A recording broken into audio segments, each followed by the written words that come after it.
Umar enterprises wholesale kirana and general store. हमारे पास महाना ration wholesale कीमत पर दस्तियाब है। शादी, वलीमा या किसी भी दावत के लिए मयारी और शानदार क्वालिटी के सामान होलसेल रेट पर दस्तियाब है। हमारा पता याद रखें, मादना पेट मार्केट नज़दीक मस्जिद मोहम्मदिया। इस नंबरात पर आज ही कांटेक्ट करें 9700145714 7702570575। Umar enterprises wholesale kirana and general store. इसके बाद ही ज़कात के वो अहम मसाइल जो कारोबारी हज़रात को और इसी तरह जॉइंट फैमिली में रहने वालों को हर साल जब भी ज़कात निकालने का मौका होता है तो पेश आते हैं, तो ज़रूरी और अहम मसाइल बयान करने के लिए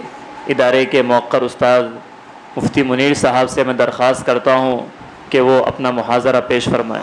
अस्सलामु अलैकुम वरहमतुल्लाहि वबरकातुहू। नहमदुहु व नुसल्ली अला रसूलिहिल करीम, अम्मा बाद। फ़अऊज़ु बिल्लाहि मिनश्शैतानिर रजीम, बिस्मिल्लाहिर रहमानिर रहीम। अक़ीमुस्सलात व आतुज़्ज़काह, सदक़ल्लाहुल अज़ीम। मुअज़्ज़ज़ हाज़िरीन गिरामी, ज़कात की अहमियत व ज़रूरत, शराइत व अरकान, फ़ज़ाइल और उसकी वईदें, मक़ासिद व हिकम तो हम हर साल अक्सर जुम्मों आम बयानात में सुनते रहते हैं, लेकिन ज़कात के वो अहम जदीद मसाइल जिनमें अक्सर हमारी बेइतदालियाँ पाई जाती हैं, गफलत पाई जाती है, जिसके सुनने सुनाने की ज़्यादा ज़रूरत पेश आती है, उन मसाइल की तरफ आज के इस मुहाज़रे में निशानदही की जा रही है। सबसे पहला मसला जिसमें हमारी गफलत और बेइतदाली पाई जाती है वो है ज़कात को रमज़ान के साथ ख़ास कर देना। ज़कात को बहुत सारे लोग रमज़ान के साथ ऐसे ही ख़ास कर देते हैं जैसे रोज़े को रमज़ान के साथ ख़ास कर देते हैं कि हम ज़कात अदा करेंगे तो रमज़ान ही में अदा करेंगे, रमज़ान के अलावा उससे पहले या उसके बाद अदा नहीं करेंगे। जबकि उस शख्स पर ज़कात वाजिब हो चुकी है रजब के महीने में, उस पर ज़कात वाजिब हो चुकी है मुहर्रम के महीने में। अब अगर ये हमारा अक़ीदा बन चुका है तो एतिक़ादी ख़राबी है, और अगर हमारा अक़ीदा तो नहीं बना है लेकिन हमारी अमली कोताही है, बेइतदाली है, जैसे कि अक्सर हमारे मुआशरे में ये चीज़ पाई जाती है।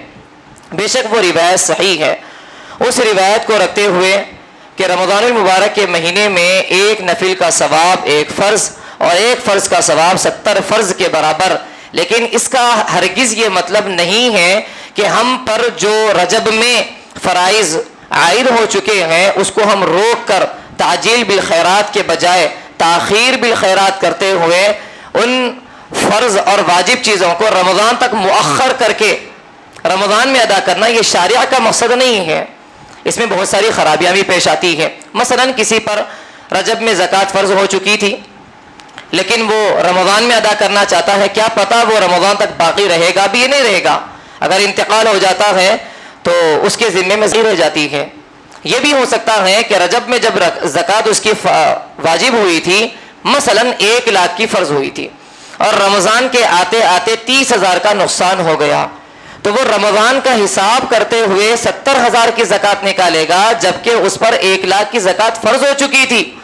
30,000 के नुक्स के साथ वो ज़कात अदा कर रहा है। तो ये खराबियां रमज़ान के साथ ज़कात को ख़ास कर देने की वजह से है। शरीयत का ये मंशा और मकसद हरगिज़ नहीं है। इसलिए हमें ये चाहिए कि चाँद देखने का एहतमाम भी करें और तारीख़ के लिखने का एहतमाम करें। जब आप साहिब निसाब हो चुके हैं रजब में, मुहर्रम में, कमरी तारीख़ के लिहाज से, बहुत सारे लोग शमसी एतबार से ज़कात निकालते हैं, जबकि शमसी साल 365-66 दिन का होता है और कमरी 354 दिन का होता है। 10 दिन का फ़र्क होता है। 10 दिन की कम ज़कात हम अदा कर रहे हैं। तारीख़ के लिखने का एहतमाम, रजब में मुझ पर, मैं साहिब निसाब हो चुका हूँ, रजब के आने पर मुझे ज़कात निकालना है, एक मसला। दूसरा मसला मर्द और औरत का मसला अलहदा अलहदा है। बहुत सारे लोगों की इस सिलसिले में कोताही और गफलत ये पाई जाती है, लोग ये मसाइल पूछते भी हैं। बीवी पर ज़कात फ़र्ज है इसलिए कि सोना चांदी कुछ पैसा है, शौहर ने कारोबार के लिए, घर की तामीर के लिए, बच्ची के निकाह के लिए कर्ज ले रखा है, और मसाइल यूँ पूछे जाते हैं कि मुझे ज़कात अदा करना है, सोना चांदी बीवी के पास है, लेकिन मुझ पर 1 लाख का कर्ज है, अब कर्ज को मिन्हा किया जाए, लेस किया जाए। ऐसा नहीं है। उनके रोज़े के अदा करने की वजह से आपके रोज़े अदा नहीं होते। उनका रोज़ा अलग है, उनकी नमाजें अलग हैं, उनकी ज़कात अलग है, आपकी ज़कात अलग है। कर्ज आप पर है, ज़कात उन पर फ़र्ज है। आप पर कर्ज होने की बिना पर, मर्द पर कर्ज होने की बिना पर औरत के ऊपर जो वाजिब ज़कात है वो ख़त्म नहीं होती है। तीसरा मसला है सोने चांदी का निसाब, जम का तरीक़ा, उसका मेयार। मौजूदा 10 ग्राम 1 तोले के एतबार से, इन औज़ान के एतबार से सोने का निसाब 8 तोले 7 ग्राम 480 मिलीग्राम। ये उस वक्त है सिर्फ सोना है, चांदी नहीं, पैसा नहीं है। तो जब तक 8 तोले सोना नहीं होगा तब तक ज़कात फ़र्ज नहीं। चांदी का निसाब 61 तोले 2 ग्राम 360 मिलीग्राम है। ये उस वक्त है जबकि सिर्फ चांदी हो। अब ये सोना चांदी बिस्किट की शक्ल में हो, जेवर की शक्ल में हो, डले की शक्ल में हो, जिस शक्ल में भी हो, सिर्फ चांदी हो तो 61 तोले जब तक नहीं होंगे ज़कात फ़र्ज नहीं। लेकिन अगर कुछ सोना है, एक अंगूठी है, पायल है और दीगर जेवरात हैं, सोने चांदी को मिलाने के बाद अगर सोने का निसाब या चांदी का निसाब उसकी रकम कीमत के एतबार से पहुंच जाता है तो उस पर ज़कात वाजिब हो जाती है।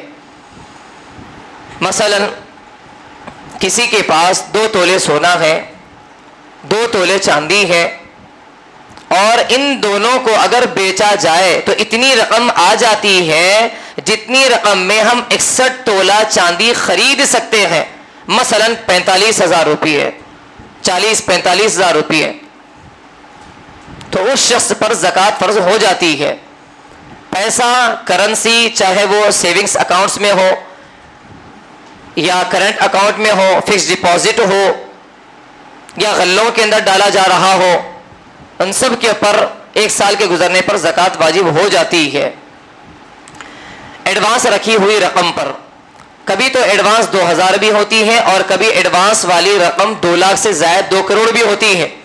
एडवांस रखी हुई रकम पर ज़कात न देने वाले पर है न रखने वाले पर है। गिरवी रखा हुआ सोना, गिरवी रख कर, सोना रख कर हम पैसा लेते हैं, तो जो सोना और चांदी गिरवी रख कर पैसे लिए जा रहे हैं उस सोने और चांदी पर ज़कात नहीं है। सादात को ज़कात देने से मुताल्लिक़ और गरीब लड़की के निकाह में ज़कात की रकम देने से मुताल्लिक़ हमारा दरअसल मसला ये हो गया है कि हम अपने सारे काम ज़कात की रकम ही से अदा करना चाहते हैं। सादात को देंगे, उलमा को देंगे, मदारिस को देंगे, तलबा को देंगे, अफराद ख़ानदान को देंगे, अड़ोस पड़ोस को देंगे, गरीब बच्चों की इमदाद करेंगे, सब हम ज़कात ही की रकम से अदा करना चाहते हैं। अपनी गाड़ी, कमाई, हदिया, सदक़ात नाफिला के ज़रिए से हम अदा करना नहीं चाहते हैं। ये हमारी ख़राबी है। हमें चाहिए कि सादात को अपना कीमती मुअज़्ज़ज़ माल हदाया के ज़रिए से, सदक़ात नाफिला के ज़रिए से देना चाहिए। लेकिन उसके बावजूद अगर कोई आदमी सादात को ज़कात देना चाहता है, इसलिए ताकि वो सादात कहीं भीख ना मांगने पर मजबूर ना हो जाए, गुनाह के काम पर मजबूर ना हो जाए, उससे बचाने के लिए अगर सादात को ज़कात दी जाती है तो मौजूदा ज़माने के बेशतर अकाबिर उलमा ने इमाम आज़म अबू हनीफा रहमतुल्लाहि अलैह के उस एक कौल की बिना पर गुंजाइश दी है। सादात को भी ज़कात दे सकते हैं और गैर सादात को भी अगर ज़कात दे दें तो इस ज़माने में गुंजाइश है। बेहतर तरीक़ा ये है कि उन्हें कीमती हदिया करना चाहिए। गरीब लड़की के निकाह में जो रकम दी जाती है, इस सिलसिले में बेइतदाली और गफलत ये पाई जाती है। आम तौर पर गरीब बच्ची के निकाह में जो चंदा होता है, 1-2 आदमी के ताआवुन ही से इतना पैसा, इतना सोना और चांदी जमा हो जाता है कि जिससे वो खुद साहिब निसाब बन जाती है। सोना आ गया, पैसा आ गया, अब उसके बाद अगर हम ज़कात की रकम से उन्हें अदा करना चाहें तो ज़कात अदा नहीं होती, क्योंकि वो साहिब निसाब है। साहिब निसाब को ज़कात देने से ज़कात अदा नहीं होती, इसलिए तहक़ीक़ करके देना चाहिए या दीगर रुक़ूमात के ज़रिए से हम उनकी इमदाद करना चाहिए। जैसे ज़कात सोना चांदी पैसों पर वाजिब होती है, वैसे ही जानवरों पर भी ज़कात वाजिब होती है। चूँकि हमारे मुआशरे हैदराबाद अतराफ में जानवरों के इस कसीर मकदार में पालने का रिवाज नहीं है। 40 में एक बकरा, 30 गायों में एक या 5 ऊँटों के अंदर इसका निसाब भी शरीयत के अंदर मौजूद है। जैसे सोने चांदी पर है, जानवरों में ज़कात है, वैसे ही ज़मीन और बागात पर है। बागात, खेतियाँ, गल्लाजात जितने भी हों, चाहे साल गुजरे ना गुजरे, साल में एक गल्ला निकल आए, एक खेती निकल आए, 2 निकल आए, 3 निकल आए, एक उश्र का निकालना, 10 कुंटे निकले, 10 थैले अगर खेती के निकलते हैं, गल्ले के निकलते हैं, गेहूं अनाज के निकलते हैं, तो 10 में से एक का अल्लाह के रास्ते में सदका कर देना ज़रूरी और वाजिब है। मुर्गी फार्म पर ज़कात, मुर्गी फार्म या इसी तरीके मुर्गी फार्म अतराफ शहर हैदराबाद के अतराफ में बहुत सारे लोग लगाते हैं। उनका मकसद अगर मुर्गियों को बेचना और ख़रीदना है तो उस मुर्गी फार्म पर भी ज़कात वाजिब हो जाती है, उस तामीर और उस इमारत पर, उनकी खुराक पर नहीं, मुर्गियों की कीमत का एतबार करते हुए। लेकिन अगर मुर्गी फार्म के अंदर मुर्गियों के बेचने का मकसद नहीं है, मकसद है उसके अंडों का कारोबार करना, मुर्गियों को रखना मकसद है, तो मुर्गियों की कीमत का एतबार नहीं, उसके अंडों का एतबार किया जाएगा। इसी तरीके से अगर बड़े बड़े जानवर हैं, दूध देते हैं, दूध का कारोबार मकसूद है, जानवरों का बेचना मकसद नहीं है, तो उस दूध के कारोबार पर भी ज़कात वाजिब हो जाती है। ज़मीनात पर ज़कात, ज़मीन अगर हम लेते हैं रियल स्टेट कारोबारी एतबार से, या इसलिए ले रहे हैं कि मुझे आगे चलकर उसे बेचकर अपना ज़ाती दूसरा घर बनाना है, बच्ची का निकाह करवाना है, या हज के लिए जाना है, कुछ और मकासद के लिए, लेकिन बेचना ज़रूर मकसद है, तो उस ज़मीन पर भी, उस फ्लैट पर भी ज़कात वाजिब हो जाती है। रखी हुई है ज़मीन ऐसे ही साल साल से रखी हुई है, साल साल आपको ज़कात अदा करना है, क्योंकि आपका मकसद अपने ज़ाती इस्तेमाल के लिए घर बनाना उस पर नहीं है, उसको बेचकर उससे मुनाफा हासिल करके कुछ और काम करना है, तो उस पर ज़कात वाजिब हो जाती है। हाँ, अगर नीयत ही नहीं की थी या बैन नीयत है, 50-50 नीयत है, बेचेंगे या फिर अपने ज़ाती इस्तेमाल के लिए रखेंगे, या अपने बच्चों के लिए खुद अपने ज़ाती इस्तेमाल के लिए रखेंगे, वहाँ घर की तामीर हम करेंगे, अगर ऐसी नीयत है तब तो ज़कात वाजिब नहीं है। जवाहिरात, जैसे सोने चांदी पर ज़कात वाजिब है, हीरे जवाहिरात पर ज़कात वाजिब नहीं है। कदीम फ़ुक़हा की किताबों में यही बात लिखी हुई है, सोने चांदी पर ज़कात है, हीरे जवाहिरात पर नहीं है। लेकिन हज़रत मुफ्ती शोएबुल्लाह खान साहब दामत बरकातुहुमुल आलिया की राय और उनका ये कहना है कि हम 40-45 हज़ार की मालियत वाले शख्स पर ज़कात वाजिब कर रहे हैं, ये तो करोड़ों की प्रॉपर्टी रखने वाला इतना मामूल आदमी नहीं होगा, बड़ा आदमी होगा, और ज़रूर भी ज़रूर इनके मकासद ये होते हैं, हीरे जवाहिरात के ज़रिए से पैसों का तहफ़्फ़ुज़ होता है, मिन वजीन ये तिजारत ही है, तो लिहाजा इन पर ज़कात वाजिब होनी चाहिए। ये उस वक्त है जबकि इस्तेमाली है। बाकी अगर जवाहिरात तिजारत ही के मकसद के लिए है तब तो ज़कात बिल इत्तिफाक वाजिब हो जाती है। प्लैटिनियम और सफ़ेद सोना ये दोनों अलग अलग हैं। प्लैटिनियम अलग धात है, सफ़ेद सोना अलग है। सफ़ेद सोना सोना ही होता है, कलर के बदलने से सोना सोना होने से नहीं निकलता। सफ़ेद सोने पर तो ज़कात है, अलबत्ता प्लैटिनियम पर ज़कात नहीं है अगर वो इस्तेमाल के लिए है। अगर वो तिजारत के लिए है, बिजनेस है, तब तो ज़कात वाजिब हो जाती है। बहुत सारे लोग पैसा रखते हैं, उठाकर सेविंग्स में रखते हैं या किसी को कर्ज देकर रखते हैं, शादी करने के लिए बच्ची की, या घर बनाने के लिए, तिजारत के लिए, हज के लिए, इन सब रखे हुए पैसों पर भी ज़कात वाजिब हो जाती है।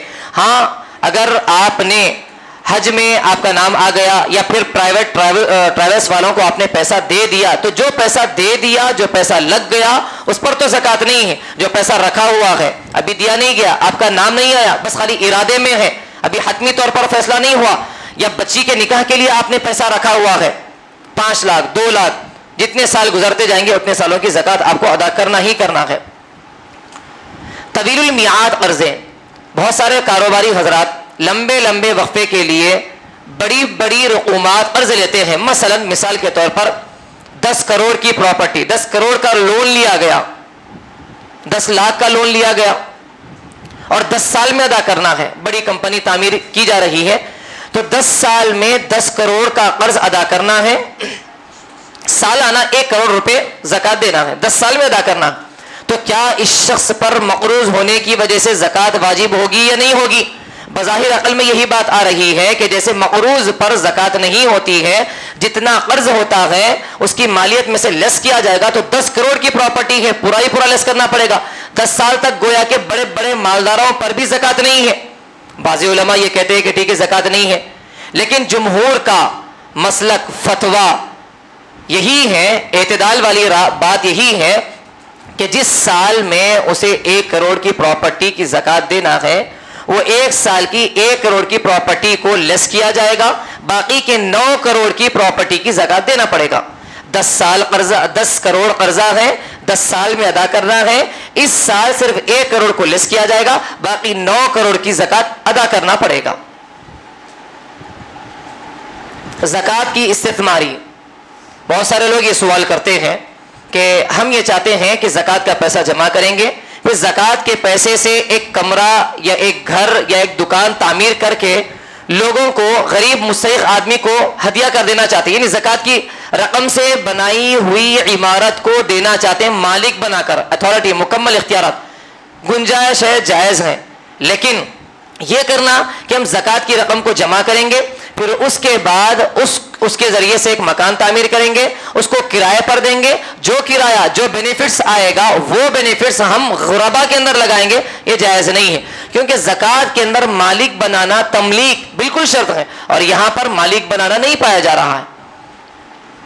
इंश्योरेंस पर ज़कात, गाड़ी का इंश्योरेंस या हेल्थ इंश्योरेंस, इसी तरीके से दुकान, मकान का जो इंश्योरेंस होता है, वो पैसे जो जमा करते हैं आमतौर पर आते नहीं हैं, इधर उधर से वो ख़त्म हो जाते हैं, आएंगे तो बराए नाम आएंगे, तो उस पर ज़कात नहीं है क्योंकि आने वाले नहीं है वो।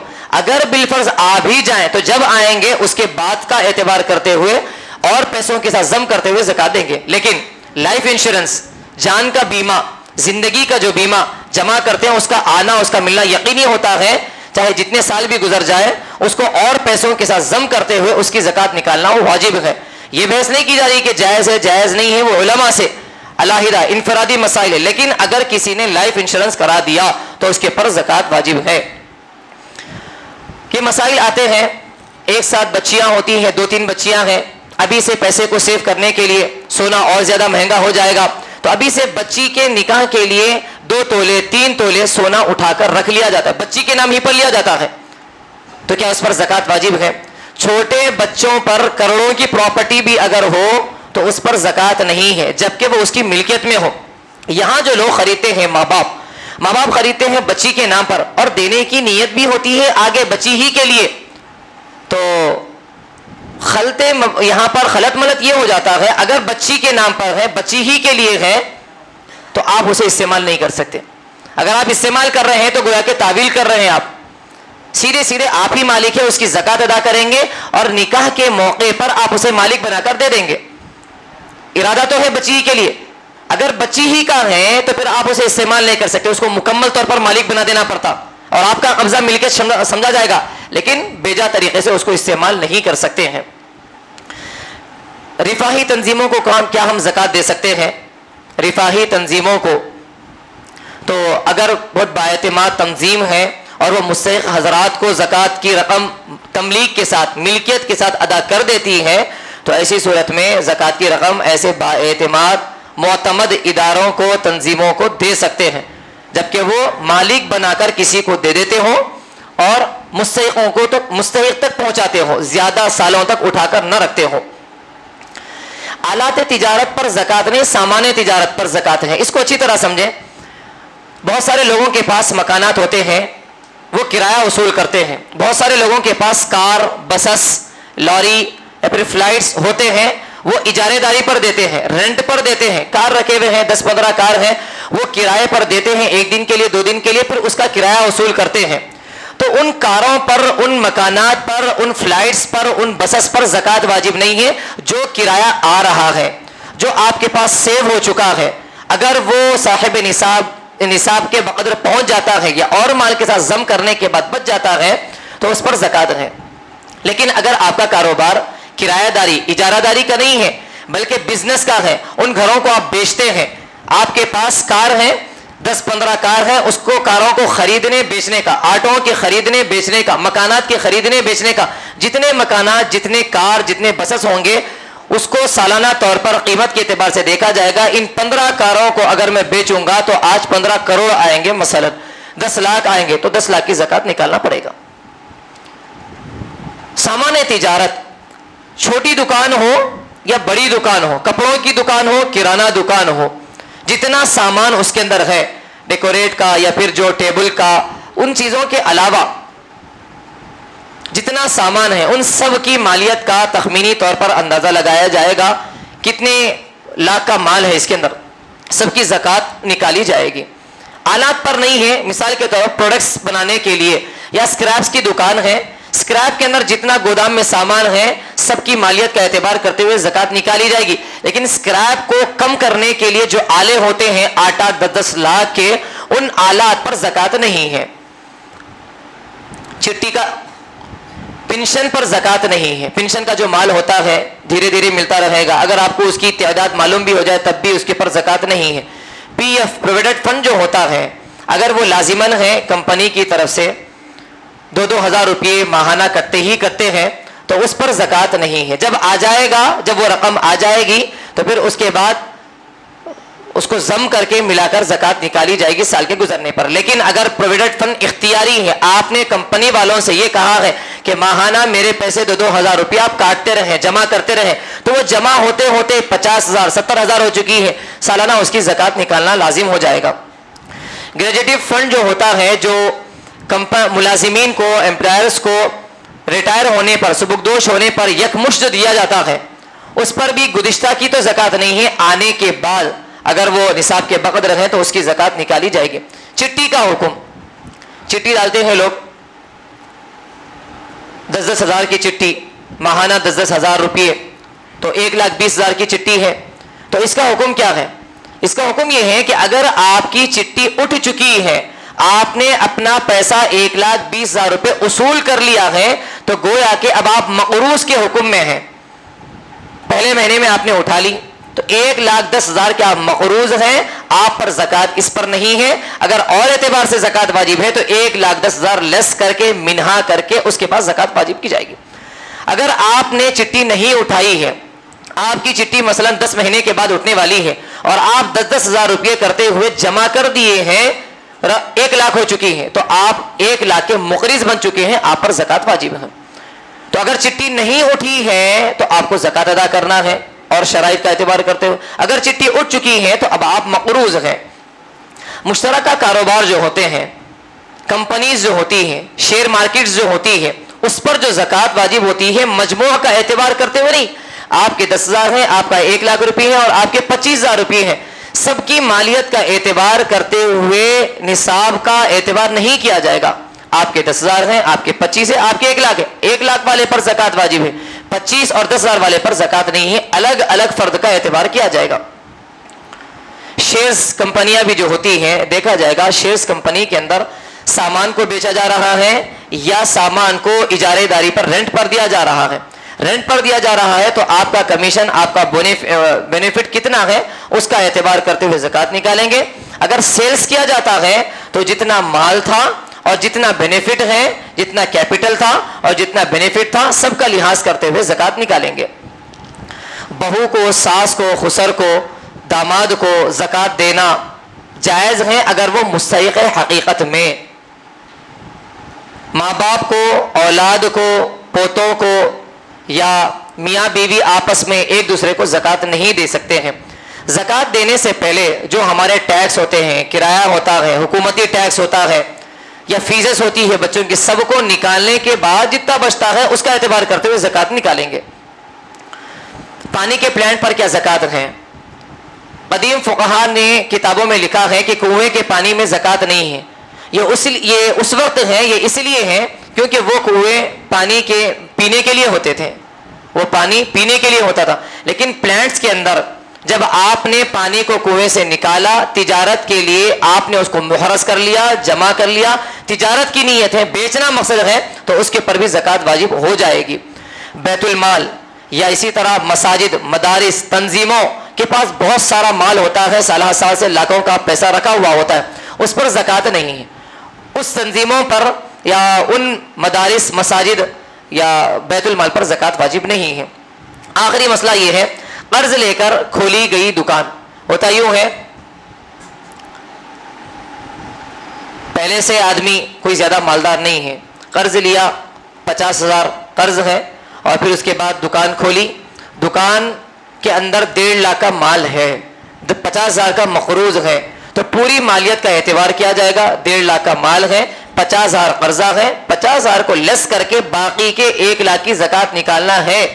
ये नहीं कहा जाएगा कि मैं तो मकरूज हूँ 50,000 का, मेरे पास तो कुछ है नहीं, गल्ला उल्ला है नहीं, लेकिन सामान्य तिजारत आपके पास है, उतना लेस करने के बाद बाकी जितना पैसा आपके पास होगा उसकी ज़कात आपको निकालना है। गुज़िश्ता सालों की जो हज़रात ज़कात निकालना चाहते हैं, उसका भी तरीका यही है कि गुज़िश्ता साल अगर आपने ज़कात अदा नहीं की, कई सालों से आपने ज़कात अदा नहीं की, जिस साल की ज़कात आपको अदा करना है उस साल सोने चांदी का रेट क्या था, उस वक्त आपकी मालियत कितनी थी, उसकी ज़कात अलहदा निकालेंगे। आज के रेट का एतबार करते हुए निकालना ज़रूरी नहीं है, गुंजाइश है इसमें, फ़ुक़हा का इसमें इख्तिलाफ है। जो कुछ मसाइल ज़कात से मुताल्लिक़ जदीद बताए गए हैं, अल्लाह रब्बुल इज़्ज़त से दुआ है कि अल्लाह रब्बुल इज़्ज़त तौफ़ीक़ अमल नसीब फरमाए। अस्सलामु अलैकुम वरहमतुल्लाहि वबरकातुहू। बिरादरान इस्लाम, बोराबंडे में एक इलाक़ा है जिसका नाम सफदर नगर है, जहाँ तकरीबन 90% आबादी मुसलमानों की है। इनमें अक्सरियत पसमानदा है और रोज़ाना की मजदूरी पर अपना गुजारा करती है। मसाजिद की कमी की वजह से लोग दीन से दूर हैं और नमाजों से दूर है, बच्चे मकतब की तालीम से दूर है। अल्हम्दुलिल्लाह, इलाक़े के चंद लोग मसाजिद की कमी को दूर करने के लिए 100 गज ज़मीन 41,75,000 रुपए में खरीदे हैं, जिसका बयाना 5 लाख रुपए बतौर कर्ज लेकर कर दिया गया है। 3 माह की मुद्दत में बाकी 36,75,000 रुपए देना है। लिहाजा आप हजरात से गुजारिश है कि इस कार्य खैर की कामयाबी के लिए दुआ फरमाएं, नीज़ अपने और अपने मरहुमीन के लिए सवाब की नीयत से ज़्यादा ताउन भी फरमाएं। 1 गज की कीमत के जरिए से या 1 स्क्वायर फीट की कीमत के जरिए से या 1 मुसल्ले की कीमत के जरिए से ताउन फरमाएं और राब्ते के लिए इन नंबरात पर फ़ोन करें। द मैसेज मीडिया चैनल, इस चैनल पर आपको मुख्तलिफ उलमाए कराम के लाइव बयानात, नाते, मुशायरे देखने को मिलेंगे। इस चैनल पर आपको मुख्तलिफ उलमाए कराम के अहम और कीमती बयानात देखने को मिलेंगे। इस चैनल पर आपको बहुत सारे अहम और कीमती बयानात की शॉर्ट क्लिप देखने को मिलेगी। इस चैनल पर आपको रोज़ाना नए उन्वान पर 1 मिनट की शॉर्ट क्लिप देखने को मिलेगी। अभी तक इस चैनल से लाखों लोगों ने दीनी बयानात देखे और देख रहे हैं। अगर आप अभी तक चैनल से नहीं जुड़े हैं तो अभी द मैसेज मीडिया के तमाम सोशल चैनलों से जुड़े, जैसे जोश, मौज, इंस्टाग्राम, फेसबुक, यूट्यूब। दीन की अहम, कीमती और मुस्तनद मालूमात के लिए आज ही द मैसेज मीडिया से जुड़े। अगर आप अपने किसी जलसे या इज्तिमा की मेयारी रिकॉर्डिंग कराना चाहते हैं तो आज ही हमसे रब्त करें 8309475649।